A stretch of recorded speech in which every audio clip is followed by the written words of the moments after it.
Based the story so far is that Hannah finally gave birth to a son whom she called Shmuel after many years of being childless, and she has kept her promise of bringing him to the Mishkan to dedicate his life to serving God.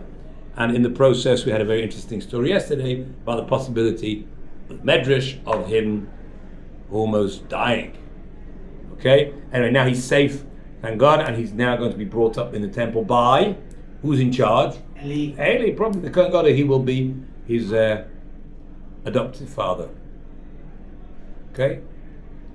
And that's the end of that part of the story. So, chapter base, Pasuk Aleph. That difficult words here. We have here poetic Hebrew. It's poetry, it's prophecy, it's a prayer, and the words are more difficult than usual. It's not prose, it's not just a story. It starts as follows. It's the first 10 psukim, it's till the pay, that's the prayer, and then we get back to the storyline. Vatispalel Chana. It's easy, and Chana prayed. Okay, we'll see in the usual meaning of the word prayer, most of this section is not what we would call a prayer. But the truth is, in our prayers itself, the first 3 sections are not really prayers. They're not. When we say the prayer, we mean asking God for something. Right. Okay? So in the first 3 brachot of the Shemona Esra are declarations of God's greatness. And then from Atachayim, we say, we ask for das, we ask for tshuva, we ask for lots of things. Okay? So in this, it looks like I think there's altogether 10 pasukim, and only the last pasuk is actually what we would call a regular prayer. Yeah? Yes. Okay, so Vatoymar, and this is what she said. Olatz libi b'Hashem, my heart is olatz. So it's a very unusual word. It's not a word you really have to remember. Most of poetry is like that. You know, the words just occur very, very rare, very seldom. But it's a type, you even see from the context, it's a type of happiness. She means he's happy. Hello, just talking about you. It says, Leiv, my heart. Libi, right? My heart rejoices in God. All that's. I don't think we use that word ever. In certainly not in modern Hebrew. You could say the word aliz.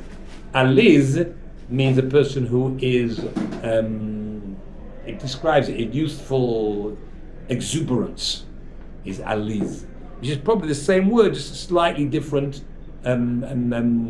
stress, because a zayin is a weaker form of the tzadi. Tzadi is a strong letter, tz, as well as z. It's almost the same, just not as strong. So she's happy with God, she's rejoicing with God. Rama karni bashem, my keren. Now, keren means a horn, but it doesn't mean a horn as a unicorn or the horns of a bull. But it's related. The horns of a bull are the bit that sticks out the highest. It's the bit that gives it strength, the bit that he fights with.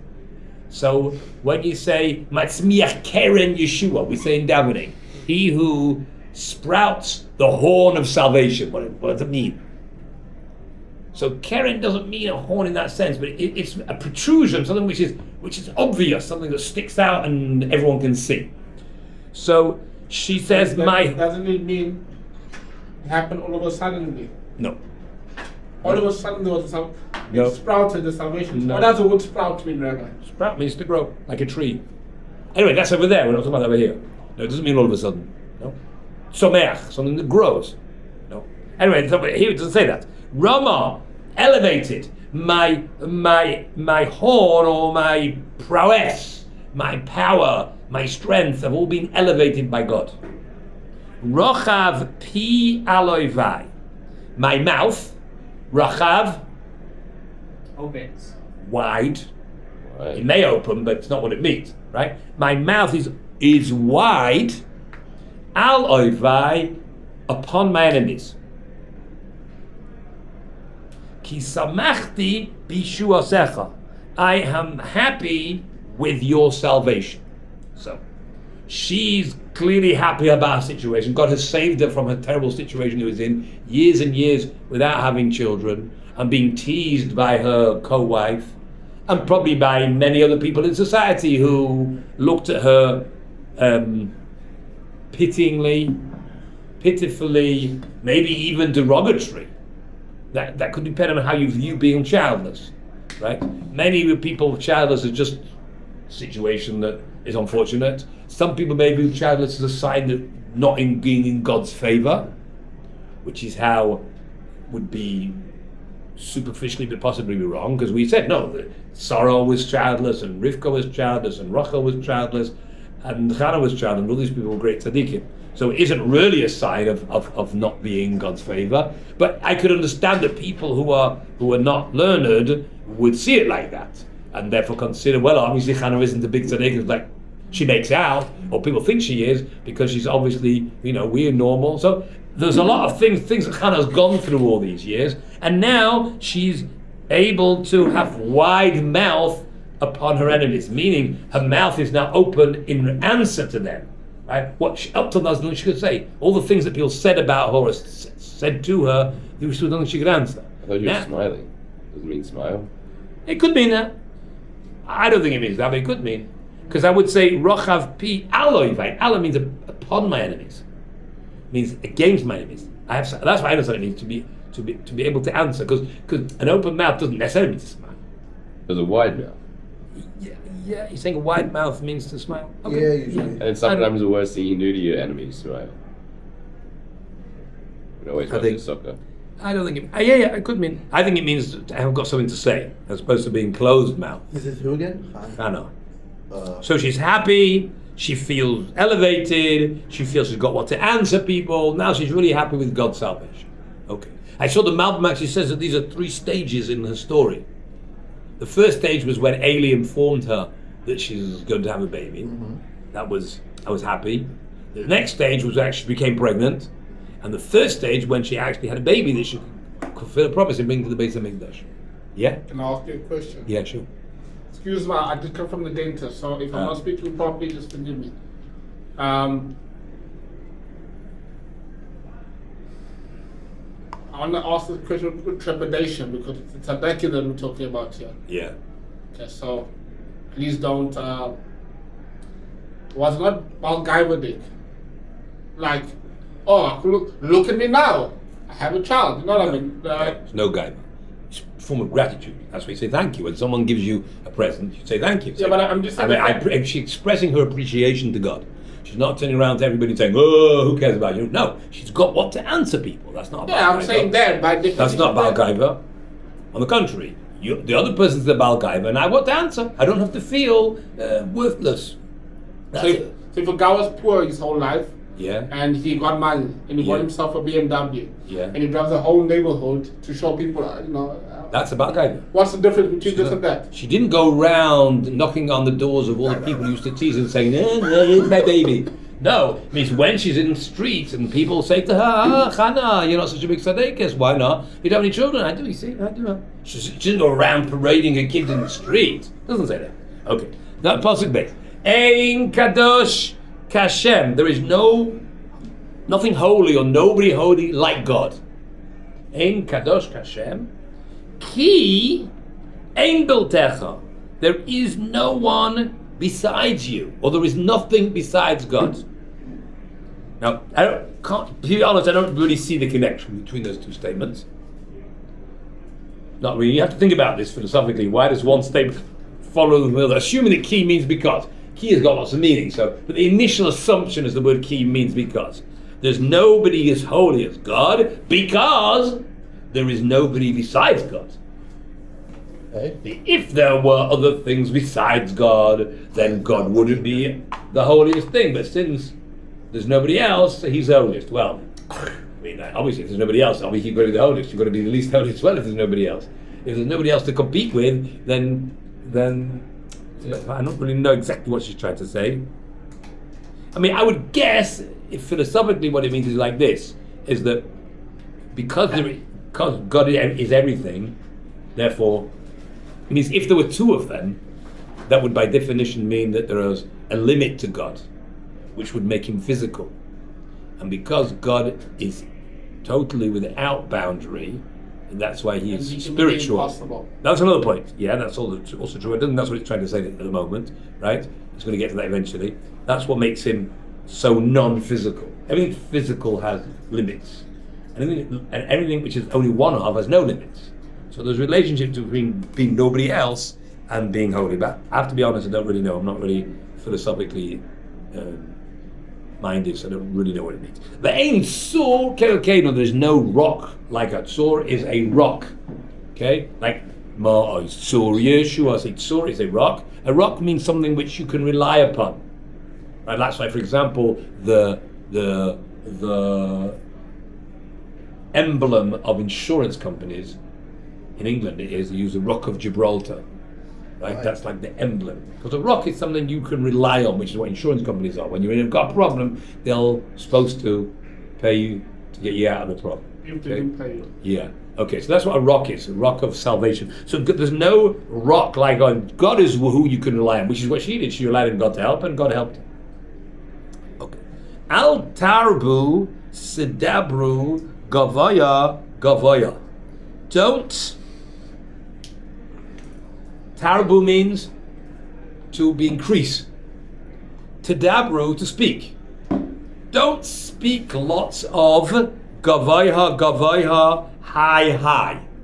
Meaning, don't continue to speak your high talk.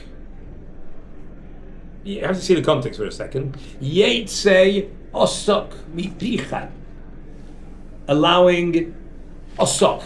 Osok means strength, or words of strength coming out of your mouths. Ki kel deos Hashem, because God is the God of knowledge. V'loi, and to Him niskenu alilos. To God, alilos means actions. Niskenu, I suppose, is related to the word sum total. Means God, to God is the total of actions. Now, well, this is the introduction to the next 4 or 5 pesukim, all relating to one theme, which is God is in control of everything. God being in the control of everything changes people's fortunes from one minute to the next. So don't think that just because you're in a position of power and wealth and influence today, it's necessarily going to be like that tomorrow. If you thought that your position was all as a result of your efforts and all a result of your wisdom, right? Then there'd be some place for your confidence. But the truth is that your position that you have is all because God's put you there. And just like God put you there, God can take you away. And therefore, she's telling these people who talk, proud talk, the way they talk, as if they're arrogant, they're guaranteed to be in the position forever, stop talking like that. Because it's not necessarily true. So she says, Al tarbu, don't increase. It means don't continue to dabru, to speak. Now I can say that to you. Up till now I had no answer for you. You would talk around and say, who are you, Chana? You're childless, work other useless. Look, my big family I have. Clearly I'm much better than you. Right? So, Al tarbu, now I'll tell you, don't continue to talk this gavoa, this high, arrogant language. Yetze osok mipichem, allowing words of pride to come out from your mouths. You know why you shouldn't? Ki kel deos Hashem, God is the one who knows. He knows what's really going on inside. V'loi niskenu alidos, and He counts up all your actions, and He decides when to pull you up, when to push you down. It all depends on God. It doesn't depend on your efforts at all. Okay? Alilot count? No, alilot are actions. Oh. Niskenu, I think, is the same word as the total. Why wait until you? Why wait? Don't wait, but now she has an answer. Why didn't you speak before? Why didn't you give the Musa before? Why wait? Because they would just laugh at her. She didn't have a proof. That's all faith. Very nice, Hannah, and your faith in God. Your faith in God got out of here. Right? Now she's got the answer to it. Now she can show them. You see all your high talking? See? Okay. Keshes. Now she gives examples of this. Keshes. What's a keshes? Town. No. Connection. No, that's kesher. Keshet? Keshet is a bow. Oh. Bow as in a rainbow or as in a bow and arrow. Same word. What Keshet. about a bow that you tie? Same. Keshet is a bow. Giborim of the mighty. Chatim. Chatim means to be smashed. means a guy can be mighty today, then God smash his bow, and then he's useless. Nichshalim, on the other hand, it's a contrast. The other way, nichshalim are those who stumble. See why this is poetry? This is not easy. Different words. Every word's a new word. Ozru. Ozru means to be girded. Chayil, in strength. A guy can 1 minute have no strength, be ill and almost dead, and all of a sudden gets better, gets up and starts bashing up the guys who started up with him, and he shows them why they should be. Okay? So, a person's fortune can change from being a strong warrior to have his weapons broken and now he's got nothing. He can be dead as well, right? Or from a pauper. Or, we'll get to that in a second. Or a person who has no strength to all of a sudden have the strength to go on and defeat his enemies. Or the next possible, Seveyim Balechem, those who are satiated with bread, full of food, always got lots to eat, no problems. Niskaru became Poor. no. Niskaru. The root is Sin Chaf Resh from Sachar, rewarded. Sachar. Now, so it doesn't mean rewarded here. Here it means had to hire themselves out to get paid. That's what it means. Okay? I don't know the difference. Well, it's not the difference. It's the same thing. For the context, it's obvious. It's not trying to say they get rewarded for being full of bread. No, it's clearly saying that they were full of bread and they had a great income, and all of a sudden they lose all the money, and now they have to start finding a job. How did you learn that skill to tell? It's not a doesn't skill. mean reward, it means No, but it means the same thing from a context. It's not like it's got a different meaning. It's the same word. It means reward. But what reward does it mean? It doesn't mean reward for doing a good deed. It means rewarded for doing a job. So these were self-employed millionaires who got lots of money to eat, lots of food to eat, and lots of, right? And all of a sudden they find themselves without an income and they have to hire themselves. On the opposite, re'evim, those who are hungry, chadelu, stop being hungry. Okay, so that's the second example of the two ways in which God deals with people, either from strong to weak, weak to strong, or from with food to not having food, or from not having food to having food. Ad akoron, this is a third example that was in the same, but ad, now I don't really know why it says ad, because it's just another example of the same type of approach. It means this is to the extent, this is how much God controls our lives. Not only does he control our lives in strength and weakness, and in food and not having food, ad akara, one who is barren, like one who doesn't have children, yalada shiva, gives birth to 7.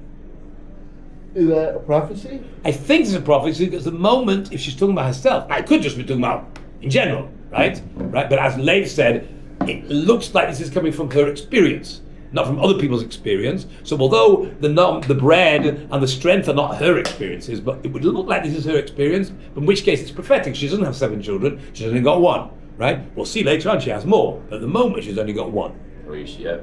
Well, I think she has another, it says she has 3 boys and 2 girls. So that's 5. So plus Shmuel is 6. So I don't know why she talks about 7. We don't know that she had another one. I mean, there's 7 including her, but that's not really. Not really right. So I don't know. Okay, she to the extent the barren woman can give birth to 7, V'rabas body, and the opposite is also true. The woman who's got lots of children, lala, is unfortunate. Now, unfortunate here means that she loses her children. She can have a whole big family, and they can all die in her lifetime. Now, is that prophetic? Possibly. switching something from that luck. What? She's not wishing anything. She's not wishing. She's making a statement that God is in control. She's not wishing anybody. She's saying God controls everybody's lives. A woman can be barren for 20, 30 years and all of a sudden have a big family. A woman can have a big family and the next morning wake up and find they're all dead. It can happen. She doesn't wish on anybody. It could happen. Okay? Hashem memis umechaye. God takes people's lives, right? Which is kills them, right? Umechaye. And he brings them alive. That's not gentle. Okay? Yeah, with me? So this is not exactly the same as the previous one. The previous one was talking about having children and losing children. Okay? Now we're talking about God. Now, obviously it's the same thing. You lose children because they die. Yeah? Here it's talking about the person themselves. A person kills people and It killed. Or it can be killed. Hashem kills people and he brings them alive. Now, Revival of the dead. Now, yes, but may not be. It doesn't have to be that, because it could just mean some people he kills and some people are born. Right? It doesn't have to be in an order. You can only see it from the next one. Morid Shaul, he takes them down to the grave, V'ya'al, and brings them up. Now, that doesn't mean to be born. No. No, it means to be brought up from the grave. Right? Which specifically? Pasuk Vav on page 6.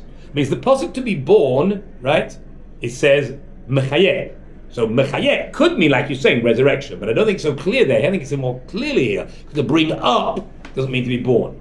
Right? I would say. Metaphorical though, because everything Metaphorical for what? everything she's been saying until now is very hard, man. Metaphorical for what?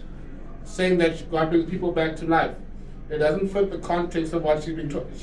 The whole. There are so many different examples of what God's saying. One's talking about strength, one's talking about wealth, one's talking about food, one's talking about life, one's talking about Death? death. Those are everyday things that So happen. this is not an everyday thing.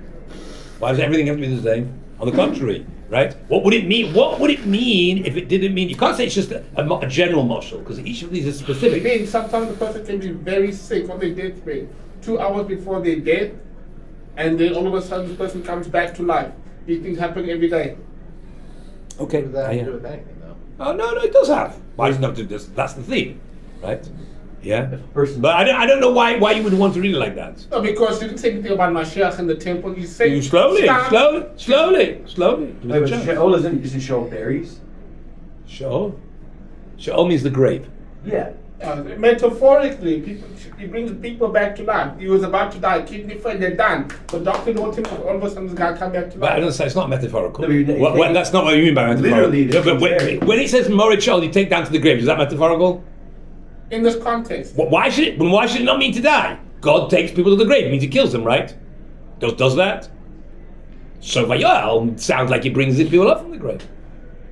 Certainly Like more taking it straightforward than reading it any other way. Taking it literally, he buries them and takes them out of the grave. Right. I'm just in a, He wants to say you don't have to take it literally. I don't understand why. I don't see any indication not to take it literally. Look, it's a very fundamental Jewish belief that there's the resurrection of the dead. Yeah. Right. The question is whether you can really prove it from here. I don't know. Maybe not. I don't know. Anyway, that's how it's Think about understood. Mashiach or Hashem Morish. God makes people poor. Morish from the word Rosh. Rosh with an out and aleph means to be poor. Reish Shin means poor. There's lots of words for poor. Ani, Evyon, Dal, lots and lots of different words for different types of poverty. Right. There's people who are poor, that means they're not rich. There are people who are poor who are destitute. There are people who are poor who are not destitute but not rich. You know, but not just, there's lots of different levels of poverty, right? So there's lots of different words. Let's see. Rosh Ashir, and makes rich. God makes poor and he makes rich. Mashpil, he makes, shafel means low. Af merameh, also elevates. God makes people lower, pushes them down in their status. He lift people up in status. Pasuk Ches. Mekim me'afar dull. He establishes out of the dust the dull. Dull is another word for poor. Now you may be familiar with this pasuk. Any more familiar? No. Yes, you are. Mikimi me'afar dal. It's a pasuk in. Mikimi. No, you don't know the song. Mikimi me'afar. It's a pasuk in Hallel. The first section of Hallel. Mikimi me'afar dal me'ashpois yorim evyon. It's exactly the same words over here. It looks like David HaMelech plagiarized it from the Book of Shmuel. Don't forget, David HaMelech lived shortly after Shmuel, so he could very well have had this book available, and he took these words out of the prophecy of Hannah, or the prayer of Hannah, and put them into Tehillim. It's not like unreasonable. This probably came like the Masorah of Yeah, it could be, right? Just like I learned this off by heart in school, I told you yesterday. I knew this song off by heart, right? It was like, okay. So David knew it as well and put these words. It's not exactly, because it says Mikimi, it says make him, but it's the same word. Make him, me afardal. He lifts up out from the dust he who is dull. I mean, not just making a poor person rich, it's a guy who's in the dirt. Me ashbois from the, what's an ash? Dal? Dal is poor. So the word for poor. Second word, we had Rosh, and now we've got Dal. Right? Now there's a third word for poor in the same passage called Evyon. Right? That's who usually translated as destitute. It's coming up. Evyon. Like Matanot le'evyonim, which you give on Purim, Evyon. It's a guy who has nothing. It's not just poor. You can be poor and have a house, right? A guy who's on park bench isn't just poor, he's in nothing, but till destitute. Okay? But is there also a rich man's person that's happy with his lot? Yeah. That. Yes, but there's no reason to think it means that over here. I mean, he could be. I don't think every time the Torah says the word Ashir, it means happy with his lot. Just because it says in Pirkei Avos. No, the word Ashir means rich. Right? You know, you have to understand what that Mishnah in Pirkei Avos means. Ezehu Ashir, he who is rich. Well, every time it says the word rich is a... No, it doesn't mean that. No, here it means the guy's rich. Yeah? I mean, because if it meant a guy who was happy with his lot, it's hard to say that God makes the guy happy with his lot and then makes him not happy with his lot. Because that's up to you, it's not to God. Understand? That's part of your Shemayim to be happy. So no, it probably means the guy has money and tomorrow he can find himself not with a penny. Yeah, but God lifts them out of the ashba. What's the ashba? Come on, Shar HaAshbot. Ashba is like, Come on. Ashba is like the dustpan. The dustpan, that's a kaf ashba. Yeah. A kaf ashba. Ashba means the garbage. So this is a different type of ani. He's not just in the dirt, like sleeping on the floor. He's actually rummaging in the garbage heap. Dumpster diving. Right, so that he's a different type of ani, different type. So God lifts him up, lehoshiv, to make him sit. Im nedivim, with the generous people. All of a sudden, one day he's rummaging around in the dung heap, right, with the rubbish, and the next day he's sitting on a platform with all the gevirim, with all the millionaires. V'chisei kavod yanchilein. And kisei is a chair, kavod is honor, yanchilein, he gives them as an inheritance. Giving them an inheritance, something that goes on, you and your children and grandchildren. And how is God able to do all these different things? So I think there's 6 different types of ups and downs that God does in both directions. The answer is, ki, why? La Hashem mitzuke eretz. Because the matzuk, I think, means like the pillars, like the metal pillar. I think the verb of latzekes means to pour, like molten, right? So molten is molten metal. So you make these pillars, right? A strong pillar by pouring metal into a shape. So it means the strong pillars of the earth belong to God. What are they? Vayoshes aleihem tevel, and he established upon them the world. It means God established everything. God made the pillar. The pillars of the foundations are the rules of nature, the powers that govern nature. But God was the one who put them all in place. So even though God leaves nature more or less to run on its own, but God's in charge still. Teva is nature? No, Teva really means the globe or the universe. So God is the one who made these rules in the first place. So God lets them run on their own. So sometimes they look like the world just runs on autopilot and there's nothing you can do about it. But it's not true. Because since God was the one who made these rules, these pillars of the world are really God's. And he's the one who built the world on these rules. Therefore, he has the ability to mess around with them and change them and make this guy rich and this guy poor, this with children, without children, and there's nothing's beyond his control. And therefore, watch what you say. This is what he said. Watch what you say, you proud people, because God is the one who knows what's inside there, and he judges based on that. And just because you're successful today doesn't mean you'll be successful tomorrow. You better watch your ways, because that way you'll be in favor with God. Then you're more likely that God will continue to be favorable to you.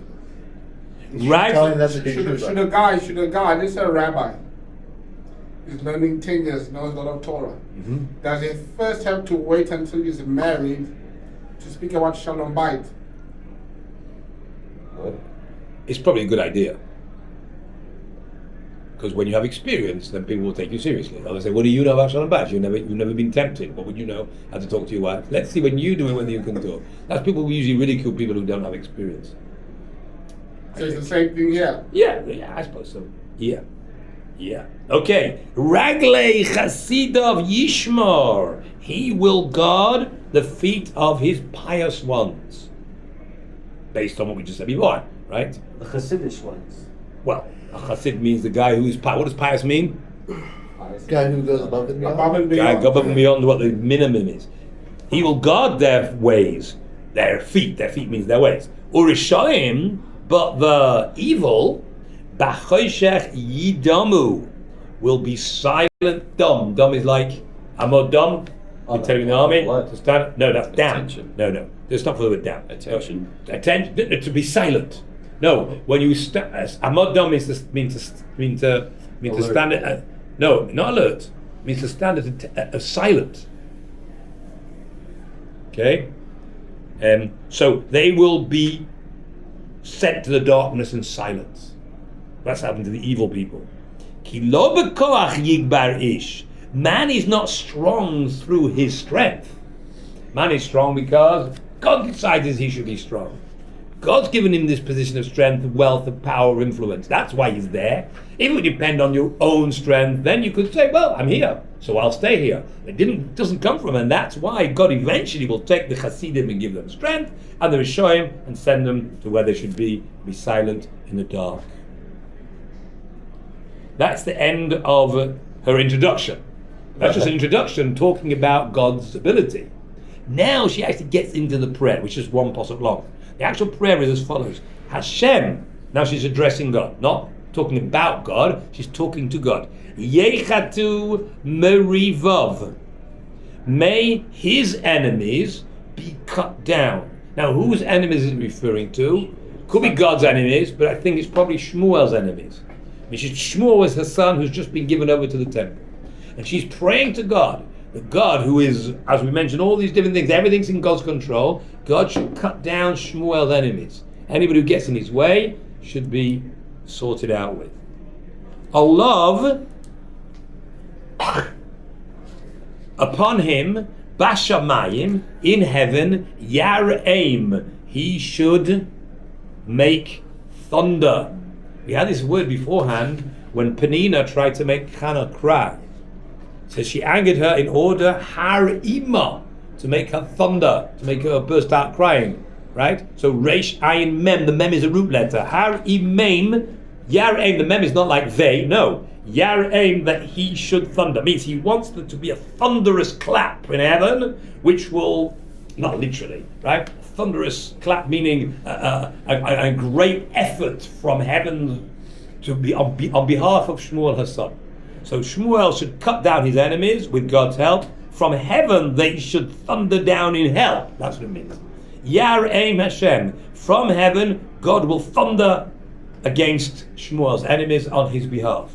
Yadin, he will judge Afsei Aretz, the ends of the earth.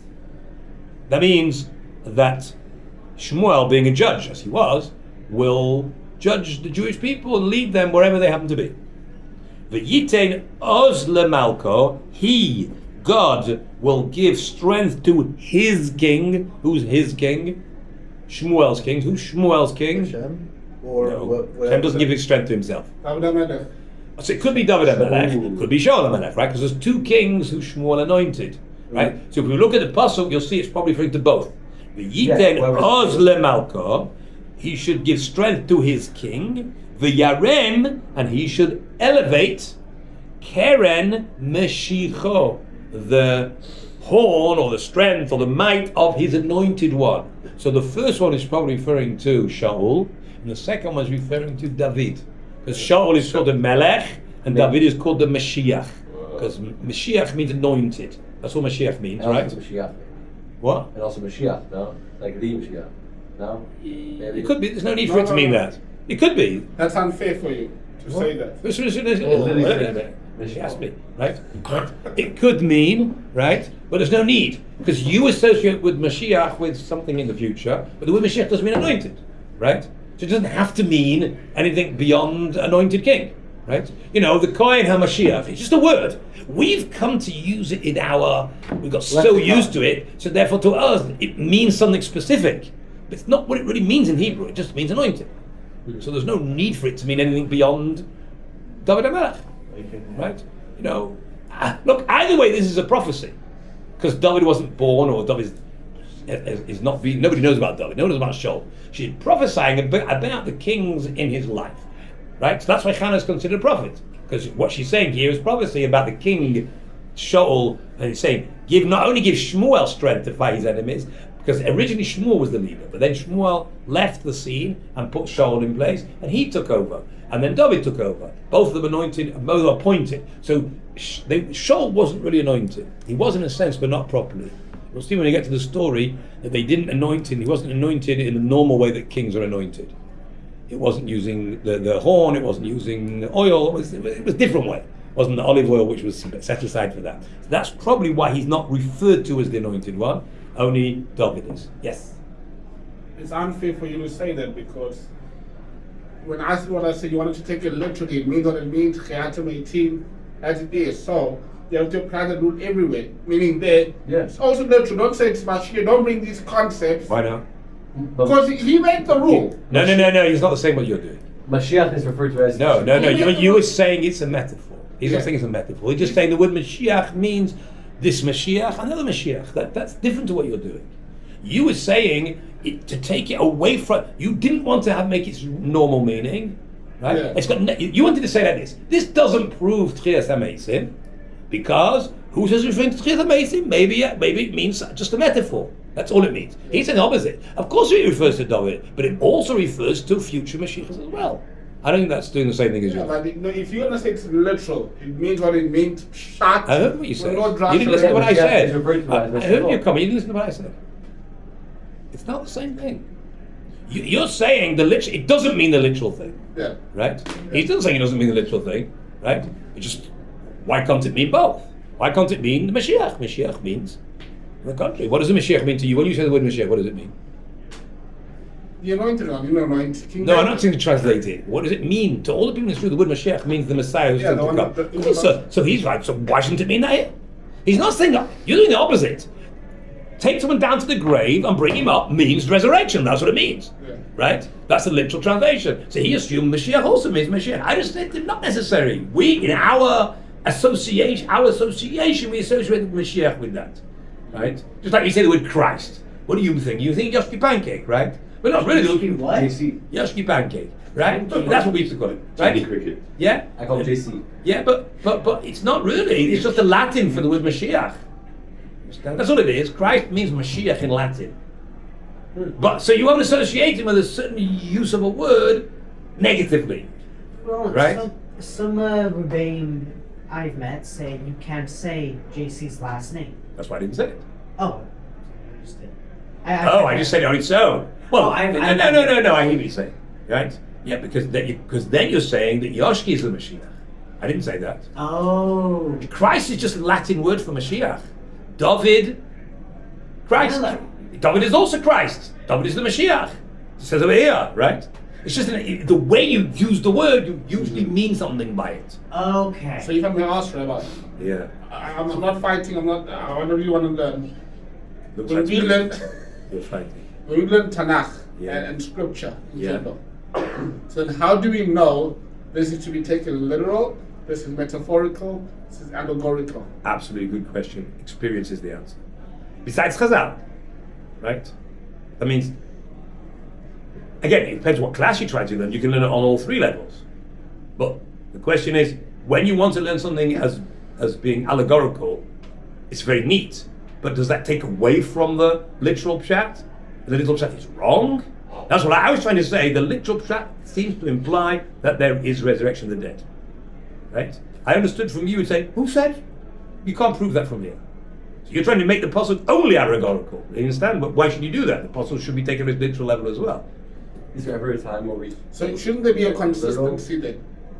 No. If I'm learning Tanakh, whatever book, Deuteronomy, should there not be a consistency? If I start with literal, it should stay literal the whole book. If I start with allegorical, the whole book should be allegorical. Should there not be like a rule like that? No. You're assuming that people always use the same way of speaking. It's not Wow. true. People will change. Like, for example, you say, oh, let's read it literally, but God has eyes. Right? It says so, God has eyes, right? Understand? Yes, we read it literally unless we philosophically can't accept that. Understand the rule. Yesterday we got the quote from Ramban. You read that, did you? Yeah. I also Right. I picked up a lot of stuff from Rambam There's today. the gist is that if you literally believe the Midrash, no, you don't understand the wisdom. You don't understand the wisdom. If you metaphorically believe, you're more foolish than the first. And if you believe it's a riddle and parable, then you're wise. So it's a mixture of. Very good. Okay, all right. That's the end of this section. It's that you see there's a pay, which means we've got to the end of the Shiras Chana, or Tfilas Chana. She's praying for the success of a little boy. He'll grow up and be a great man, he'll be a leader, and he'll take people out to battle, and he destroys enemies. And when he gives his power over to his disciples, Shaul and David, they should be as equally successful as he should be. But I thought Shmuel was the king. Anointed.